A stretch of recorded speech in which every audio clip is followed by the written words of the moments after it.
Can Charles Huff right the Marshall Thundering Herds ship? That's Locked On Sunbelt.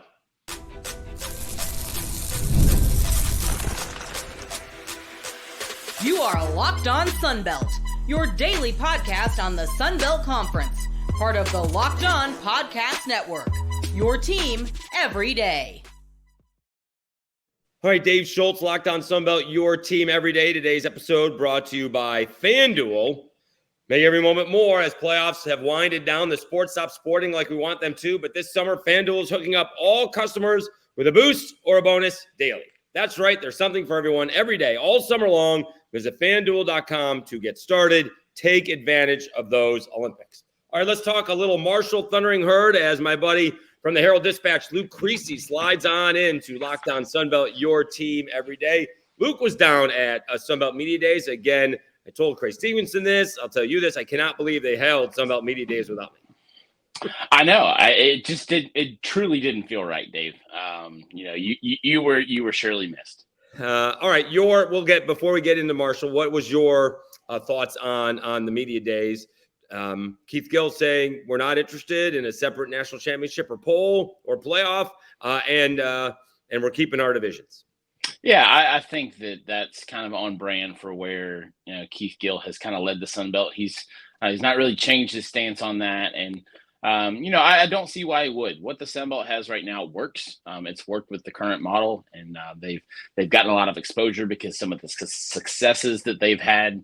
And so I think, the divisional model, of course, they're the last FBS conference to stick with it, but I think it works for them. They've kind of built this whole conference on that concept. So it would be silly to just a couple years into adding the new members that they did, abandon that model so quickly. And I don't think anybody in a group of 5 conferences is happy with that G5 playoff model. Right. I think everybody wants a shot at the big one, and they have every right to do that. And so I don't see the Sun Belt moving away from that stance. Of course, he gave the very PR answer. If it comes to it, we'll look at it, we'll evaluate it, and see what happens. But I don't see that situation, occurring in anytime soon, at least.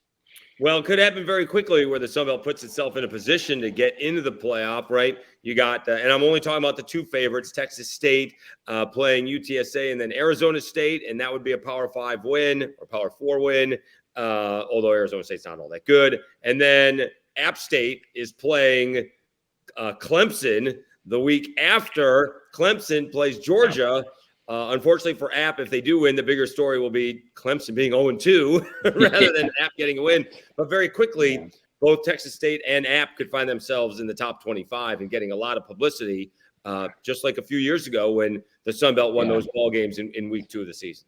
Yeah, and realistically, I mean, I think the champion of the Sun Belt that's named on December 7th is going to have a really, really good resume heading into that selection process by the committee. And, and of course the conference is going to do everything they can to vouch for their champion, and as they should. Dave, you and I know that this is a tough league, and it's very possible that the winner of the conference loses 2 or 3 games in conference play. And, how is the committee going to evaluate that aspect of it? Is I think the trouble the Sun Belt can run into. Well, they'll probably be SOL, as the case may be, if they do lose a couple of ball games. But even as I was going through it, right, we don't expect a 1 to beat a 12, but that's not the case here in the playoff. It's a 5 playing a 12. And if somehow Texas State and App State, one of them goes undefeated and they actually get to number 10, watch out, because they could be would be a good recipe to upset somebody. We're talking to Luke Creasy from the Herald Dispatch. He covers the Marshall Thundering Herd.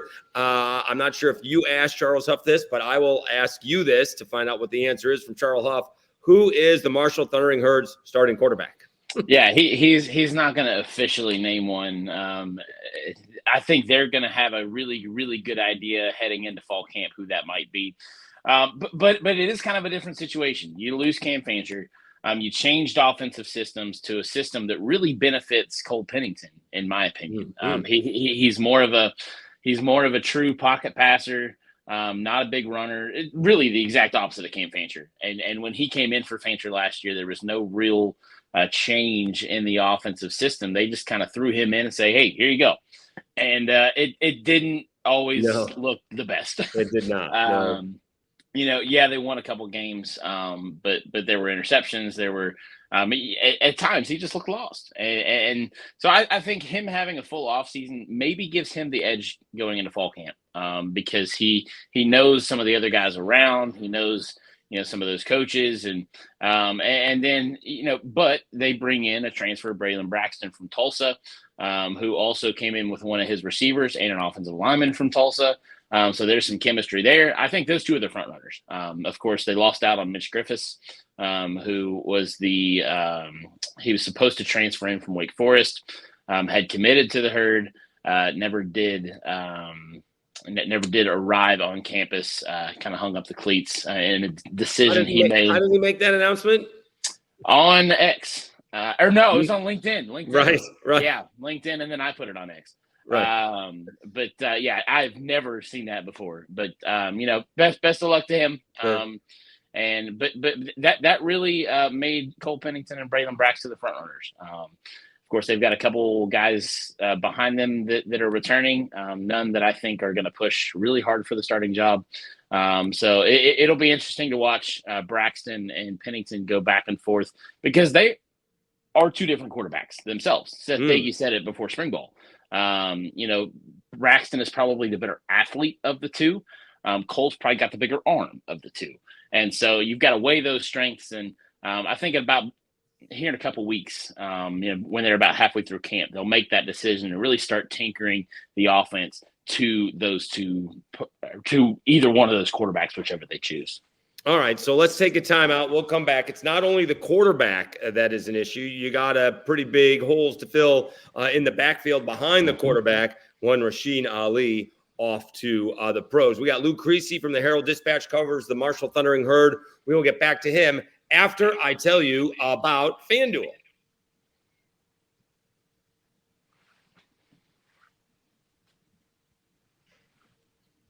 I love sports. I love them so much, I never want them to stop. But as the playoffs wind down, we get fewer games, and the sports aren't sportsing like I want them to. But FanDuel lets me keep the sports going whenever I want. All I have to do is open up the app and dream up bets anytime I'm in the mood. And this summer, FanDuel is hooking up all customers with a boost or a bonus daily. That's right. There's something for everyone, every day, all summer long. So head over to FanDuel.com and start making the most out of your summer. FanDuel, official sports betting partner of Major League Baseball. Don't forget about those Olympics. Plenty to bet on as we get into, as the term may be, the dog days of summer with baseball.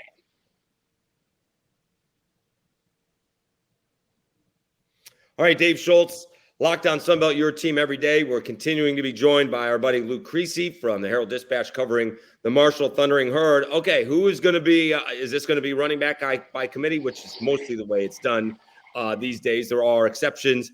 Who is getting, I guess, first chances to replace Rasheen Ali for the Marshall Thundering Herd? Also big shoes to fill. Yeah, huge shoes to fill when you talk about what Ali has been able to do. But for the last a couple of years, they haven't really had to have another guy behind their go-to running back, Rasheen Ali, Kalen LeBourne. Both of those guys could go in there to 25, 30 carries a game and handle that. I don't think they have that guy this year. So I think you're going to have to go a little bit by committee. They'll use the running backs a little bit differently, probably a little more in the passing game, as well as some runs. But they did bring in Jordan Houston from NC State, who he's a physical back. He's got the kind of a smaller stature, about Rasheen Ali's size, and it doesn't have that explosive burst that Ali did, and showed off so very much. But I think Houston will be a prominent part of the offense. And then, of course, you've got Ethan Payne, who has kind of taken on the nickname mayor of the running back room. It seems like he's been around, forever. He's played behind some special backs, and so he's kind of that guy that you can go to in a pinch if you need him. But I think Jordan Houston's probably the biggest name in the running back room heading into this year. He's got some big play experience. Didn't play a whole lot last year. I think he left midway through the year. from NC State. So he's coming in. He's got a chip on his shoulder, and he's ready to work. And we got to meet him in spring ball, and he's a good, solid kid. Got his head on right, and hard worker. And I think Huff likes that about him. Huff has had good luck with running backs his entire coaching career, so I don't think he's going to pick a bad one out of the portal. So do we go with one guy to begin with, or are we looking at we're going to play the hot hand? I think it's just play the hot hand situation. And I think that you're going to see some of that bleed over into the receiver room as well, because I think last year I used the joke that I think they hit copy and paste on one guy and just had like 5 of that guy line up at wide receiver because they all had pretty similar skill sets. That quick, shifty type of wide receiver, nobody really physical that could go up and high point the ball. But they've got that this year in Christian Fitzpatrick. And they've got a couple different guys that they brought in through the transfer portal, really revamped that wide receiver room and have made it something that they've got weapons. I was talking to Logan Osborne down at Media Days, and he's like, Luke, some of these 2s and 3s could probably started at receiver for us last year. And so they've got some depth that they haven't had, to play with on the offensive side of the ball in some positions. And that really, when you talk about depth, that's a strength that Huff sees, around the roster. He told me that this might be the best team Marshall has had, not necessarily with the best players, but there's not a huge talent gap like you've seen in past years. When there's been, okay, here's Rasheen Ali, and then here's another running back that's, pretty far down on the skills chart. So he thinks he's got, pretty even play across the board. And so I like the looks of him. It's certainly a revamped room, but should be interesting to see. Talking to Luke Creasy from the Herald Dispatch. We're talking Marshall Thundering Herd on Locked On Sunbelt, your team every day. All right, so basically the bread and butter for a Charles Huff Marshall team, run the football, play defense, make some pass plays when necessary and called upon. And that has been rather effective the first couple of years, not so much last year. How good is this defense and the defensive line supposed to be? Phil Steele thinks it's supposed to be a fantastic defensive line, a lot about what it was looking like a couple of years ago. Yeah, they've maintained some key pieces up front. I think Mike Green's one of those that the people are really high on coming into this year. And Owen Porter said last year, he goes, "This is the next me." And so that's high praise. That's great. From Owen Porter, but they do lose pieces. I mean, that's not a secret. They sent a couple guys from that defense last year. Who were stalwarts on that defense in 2022 are in the NFL right now in training camp. And so, I don't think you can necessarily replace those, but I think with the second year under Jason Seymour, I think everybody's just a little more comfortable. And Seymour himself admitted in the spring that when he came in, he was like, these guys have done what they do really well. And so I don't really want to change a whole lot of that. And so last year was kind of a mix and match on defense. There were a lot of schemes from the Guidry-esque, play calling system because guys were familiar with that. When you talk about guys like Elijah Alston, Owen Porter, Sam Burton, those guys had played defense at a high level for a long time at Marshall. And so Seymour was like, if it's not broke, don't fix it. And then it kind of became broke and he had to fix it. Right. And so I think when you look at what went wrong last year, a lot of that was because they were making adjustments on the fly. Now they've had the whole offseason, and so I think that's going to be an improved group. Of course, you want to stop the run. And there were times last year when it just didn't feel possible. Same thing with the passing game. It almost felt like every game there were going to be 2 or 3 plays where the opposing offense burst out for 40, 50 yards and had a huge game like that. It almost felt inevitable. I don't think that's going to be as prominent this year. I think they've shored up some pieces through the transfer portal. They bring back a J.J. Roberts who missed some time on the back end of last season due to injury. And so I think they're a much more cohesive group back there and should be exciting. I read the same thing you read that Phil Steele wrote. And that was that, he was making comparisons to 2022 when they were, a top 10 defense in FBS. And so I don't know that I'm ready to say they're there yet, because I think they have that potential. Let me be clear. They've got really, really good players on the defensive side of the ball. But that 2022 defense was special. And I think you've got to prove yourself before you're mentioned in that area. We're talking to Luke Creasy from the Herald Dispatch, covering the Marshall Thundering Herd on Locked On Sunbelt, your team every day. All right, so you get that quarterback wrong, and it just didn't work out last year, and, the ship goes in a wrong direction. Can Charles Huff right the ship?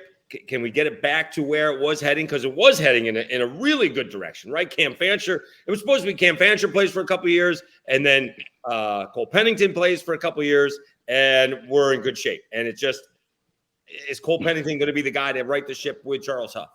I think he can be. I'm not ready to say he will be, because there's a lot that Cole needs to improve on in his game. There were times last year when it was on, but he knew what was happening. The processing was just a little bit slow, and it led to some plays that were broken down, led to some rush decisions, and that offensive line last year had trouble holding a play for more than 3 to 4 seconds. So you had to move quick in that. But I think with another year of growth, and, really Pennington last year was just, I said it earlier, he was thrown into it. Because all offseason, Huff was never ready to say that he was the guy. It was Cam Fancher's team. And then things started to fall apart. The fan base gets chirpy. Ali got banged up, right? So a little bit. So it doesn't matter if you're Cam or Pennington. If you don't have your cowbell behind you, and he's a good one, then you're really being thrown in. And then because of some of that added pressure that was put on Fancher, because they didn't have a great receiving core to back him up, the offensive line couldn't block long in pass rush situations. Then Fancher gets banged up, and you have to go to Cole without Rasheen Ali, and it's just it just didn't work. That was part of the reason they fell to. That very last week they're fighting for bowl eligibility after a 4-0 start, and then you have a 1-6 slide, a must-win game against Arkansas State in the season finale, and then you earn a bowl game. But so there were a lot of moving pieces last year. I think that everybody looks at the quarterback as kind of the centerpiece of the team, and it's true, because if you don't have a quarterback that is going to give you a chance day in and day out, then you're fighting an uphill battle.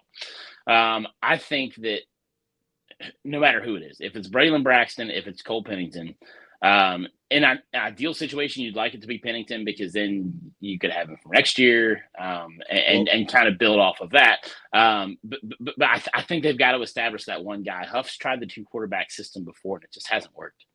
That's the thing. So we got guys like Gio Lopez at South Alabama and Ethan Vasco, although he got experience like Cole did last year with Coastal Carolina.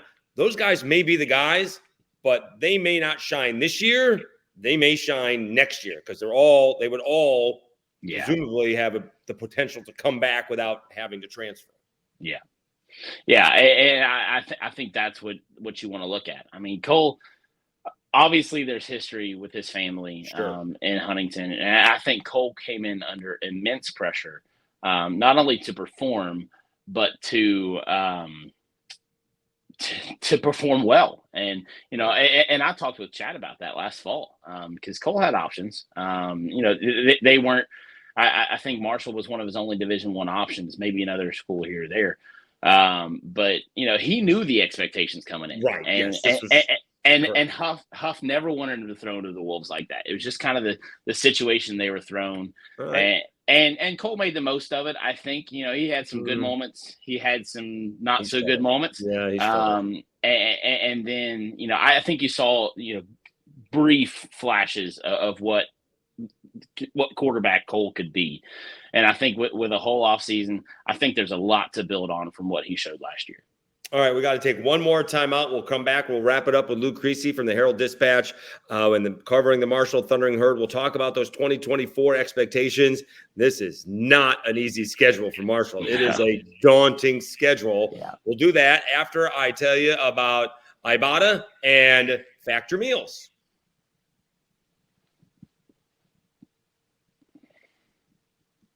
Sandals, sunscreen, snacks for the kids. What do these have in common? You're probably buying a ton again this summer, but don't stress about the cost. Use Ibotta and get cash back on all of your purchases when you stock up on all of your summer essentials. Are you taking that dream vacation this summer but dreading the cost? With Ibotta, you get cash back on all of your purchases so you can spend more time making memories this summer and less time dreaming about them. Ibotta is a free app that lets you earn cash back every time you shop. Earn on hundreds of items from groceries to beauty supplies, even toys, so you can make sure you're beating inflation no matter what you're purchasing. Other apps give you points that don't amount to much. With Ibotta, you earn cash back that you can withdraw to your bank account, PayPal, or gift cards. Simply add offers in the app, upload your receipt, and voila, the money is yours. You can save on over 2,400 brands and shop at over 1,000 retailers, including your favorite grocery stores, Lowe's, Macy's, Sephora, Best Buy, and more. It's time you join the over 50 million users who use Ibotta to earn cash back every time they shop.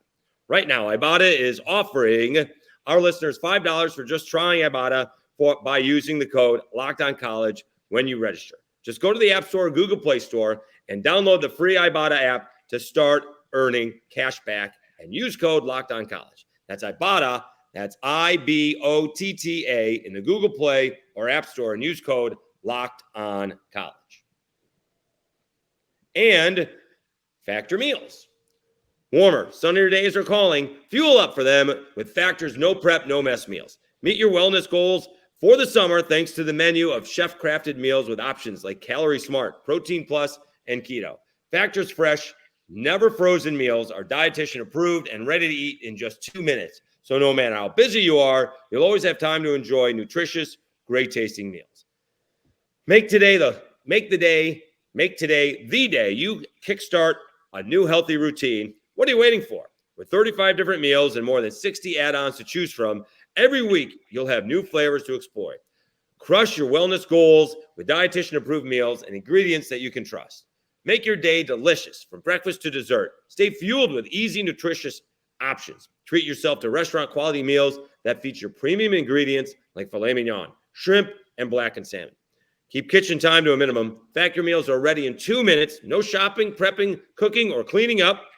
Enjoy effortless support for your lifestyle. Choose 6 menu preferences to help you manage calories, maximize protein intake, and avoid meat or simply eat well balanced. Head to factormeals.com/LockedOnCollege50 and use code LockedOnCollege50 to get 50% off your first box plus 20% off your next month. That's code LockedOnCollege50 at factormeals.com/LockedOnCollege50 to get 50% off your first box plus 20% off your next month while your subscription is active.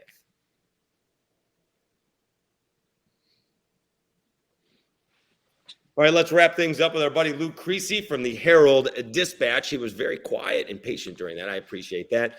A lot of pressure. Let's talk about what's that? It's a lot of pressure to. It is a lot of pressure on camera. Then you're just sitting there. I'm trying to read that. That's where the pressure lies. All right, so 2024 expectations. I'm not sure they're that high this year. Win totals is currently on FanDuel at 5.5. And this schedule, back-to-back games at Blacksburg, Virginia Tech, at Columbus.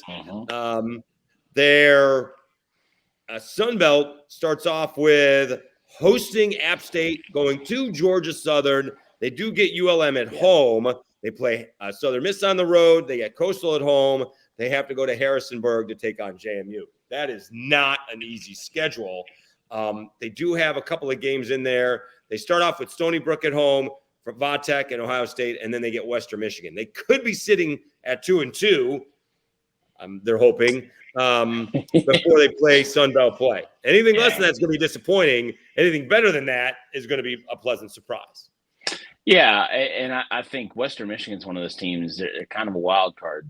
They've had success in the past, obviously replacing both their offensive and defensive coordinators, coming into this year. But yeah, I mean that schedule is not easy, and I think a lot of fans when they took a look at that, they're starting to to make circles on can we get a win here? Can they get a win here? Right.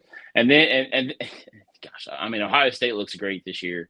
Virginia Tech looks much improved versus the team that showed up in Huntington last year, and so I I think that the expectation naturally is kind of lower this year. There were a lot of people last year that talked about Marshall being one of those teams that could win the Sun Belt, and I thought they had a talented roster. Sure. Enough to be able to compete for that. Right. Now, there's a whole lot of questions. I mean, there's 45 newcomers, not as many as a lot of other teams in the Sun Belt, but you're replacing a lot of your key productive players from the past couple of years. And so there are naturally going to be a lot of questions. I think 7 wins is a decent number, for Marshall. It's going to be a fight to get there, especially when you look at how it starts and, the start of your schedule. But I don't think that the 9-10 win mark is a reasonable goal right now, because a lot of them haven't, a lot of us haven't seen the full gamut of what Marshall looks like, and it's going to be what can you take from a game against Stony Brook, a team that was winless last year in FCS, and lots of change there, but I think 7 wins right now is the mark that you're trying to chase. Well, they're probably going to have to win some games on the road because they may be more winnable. Yeah. Georgia Southern, Southern Miss, Old Dominion, Coastal Carolina's coming into town. We'll see how they are. Yeah. You do get ULM at home and Georgia State at home, but I mean, App State is at home. It is a tough schedule. So if this team goes bowling, that's a successful season. I think so. And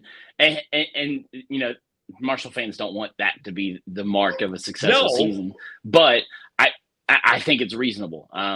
Picked 5th in the East, and they've struggled with some of those East Division teams, and they haven't played as well on the road. And so I think that there's a lot of opportunity to prove people wrong for Marshall. But if you go out and lay an egg, that's all it is. It was an opportunity. They had an opportunity at South Alabama last year and got shut out on the road. And so I think that, I'll go with 7 wins, maybe after I see him a couple weeks in practice, maybe there's an 8th or 9th in there, but it's going to be hard. So I think bowl eligibility, is certainly attainable. I think there are some wins out there when you look at the turnover of some of these other Sun Belt teams, but Marshall's going to have to play well on the road because, of those 4 conference road games, none of those are particularly easy. Right. Well, here's the thing. This is what I would say if it is a 6-7 win season.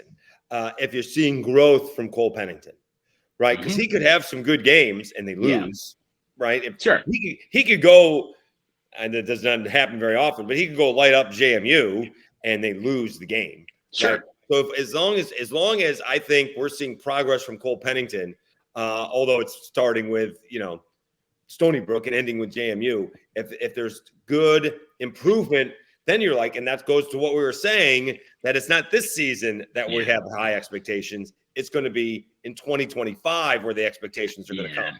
And then you run into the conversation of, well, this is Charles Huff's last year under contract, and there's not been an extension. Well, that'll be a problem. Then like you're starting to answer more questions, and I talked to him about that last week, and he said we've had talks in house, just nothing's been publicized yet. I don't know what that means. I don't think anybody knows what that means except for Charles Huff and the Marshall administration. But that's another big question they're going to have as this season progresses. That used to be a big deal when you're trying to get freshmen, but now the team is new every year, right? You said like 46. Yeah. You said like 46 players. Coastal Carolina's got like 66 players. ULM's got over 70 players. 73. I mean, Yeah. So that used to be a thing. Well, how do you recruit? Well, I just get guys come in every year. It's a new. Yeah. I'm not sure that's the norm. That seems like a lot. That's a lot. Yeah. 73 is an alarming number. That is an alarming number. All right. When does Marshall open up camp, and what are you going to be looking forward to at first? Yeah, they open up Wednesdays, their first practice. On Tuesday, that's tomorrow. We'll get to talk to Coach Huff and all the coordinators. I'm really looking forward to seeing how some of these transfers that were brought in fit in. I'm looking in particular at the offensive line. When you talk about replacing, 2 guys that are on NFL rosters right now, Dalton Tucker and Ethan Driscoll. Logan Osborne's back, and you got to kind of build around him. They've brought in some extra pieces. They had, a few guys that got, experience last year. But I'm looking at the offensive line in particular. I think that's going to be, an interesting group to watch. How do they adjust to the scheme, which is going to have more passing concepts, which is an area they struggled with last year. And then, of course, I'm really, really excited to see, some of these defensive backs step up. I think there's some opportunity there. I'm using that word a lot because I think that's what there is with this roster. They've got a few guys, A.G. McGee, one of those who flashed a little bit last year. They lost some pieces, but they have depth, I think. And I think it's going to be fun to watch those guys emerge as camp progresses. And I think we're like once we get to Saturday, it's like 4 weeks from the season opener. So hard to believe it's here, but it is. Here's Luke Creasy from the Herald Dispatch, covers the Marshall Thundering Herd, does a great job. He did not protest hard enough to prevent Sunbelt Media Days from happening. We mean there. So we'll debate whether we have him on the show again. Hey, listen, if Sunbelt Media Days didn't happen, I would have had to go home a day early and miss out on more beignets from Cafe Le Monde. So I didn't want to do that. No, I don't blame you. I appreciate your time, Luke. Also, again, special thanks to my nephew, Sam, for allowing me to use his computer again while mine gets fixed. Appreciate it. We did. I don't know if Sam heard, but we had a little Lance Taylor shutout there. The West Michigan head coach, Lance, the former OC of Sam's beloved Louisville Cardinals. I appreciate it, Luke. Thanks so much for hopping on Locked On Sunbelt. Yeah. We'll talk to you again soon. Yep, no problem. Thank you.